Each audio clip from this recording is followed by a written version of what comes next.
एक धार्मिक स्थळ, एक कुटुंब आणि एक काळजाला चिरणारी घटना.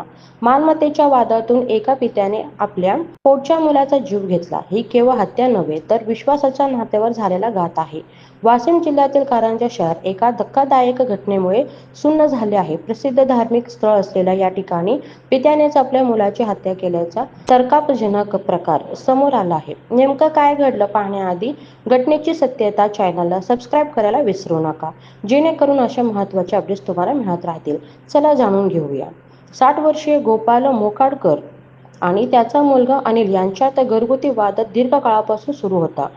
काल रात्री पुन्हा एकदा वादाला सुरुवात झाली. मालमत्ता, व्यवसाय आणि आर्थिक मुद्द्यावर दोघांमध्ये वाद एवढा वाढला की पित्याने रागाच्या भरात मुलाच्या पोटात चाकू भोसकून त्याचा जीव घेतला. अनिलवर 3-4 गंभीर वार करण्यात आले.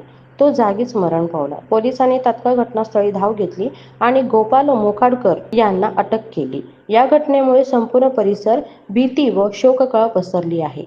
संपूर्ण समाजाला हादरवणारी ही घटना आपल्याला विचार करायला भाग पाडते. मालमत्ता आणि पैशामध्ये माणुसकी इतकी कमी का झाली?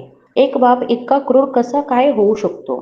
तुमचं मत काय? हे खरोखरच रागात केलेले पाऊल होतं, की यामागे दडलेले होते काही खोल गुपित? कमेंटमध्ये नक्की सांगा.